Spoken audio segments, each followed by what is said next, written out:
নমস্কাৰ ৰাইজ, ব'লক আজি আৰম্ভ কৰোঁ দেউতাৰ শাকনি বাৰীখনৰ পৰা। ৰাতিপুৱা শুই উঠিয়ে গাত ৰ'দটো লৈ এই শাকনি বাৰীখনৰ যিটো সৌন্দৰ্য দেখা পাওঁ সেইটো একেবাৰে ভাষাৰে বুজাব নোৱাৰা। ঠাণ্ডাৰ দিন প্ৰিয় বুলি ক'লে এই শাকখিনিৰ কাৰণেই প্ৰিয় বুলি এটা কাৰণ ক'ব পাৰি। এটা ক্লিপ ৰাতিপুৱা শুই উঠিয়ে ধৰি ৰাখিছিলোঁ। ৰাতিপুৱা মই এগিলাচ জিৰা পানীৰে আৰম্ভ কৰিলোঁ। জিৰাখিনি ৰাতিয়ে তিয়াই থৈছিলোঁ, অকণমান সময় উতলাই ল'লোঁ, উতলাই জিৰা পানীখিনি বাকি লৈ, জিৰাখিনি মই নাখাওঁ অৱশ্যে, খালে ভাল বাৰু। মই জিৰা পানীখিনি ৰাতিপুৱাটো আৰম্ভ কৰিলোঁ।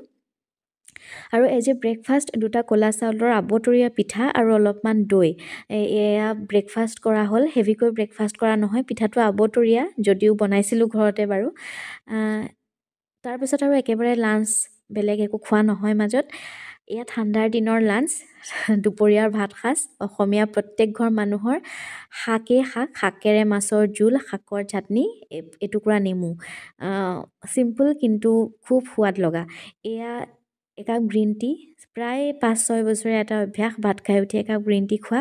একাপ গ্ৰীণ টি খাই ল'লোঁ, আন একো খোৱা নহয় মোৰ। এটা কল খাইছিলোঁ আবেলি, আৰু একেবাৰে ৰাতিৰ ভাত সাজ। এয়া চিকেন বনাইছিলোঁ, ঠাণ্ডাৰ দিনৰ জালুক দিয়া চিকেন আৰু ভাত, বাছ ইমানেই আৰু।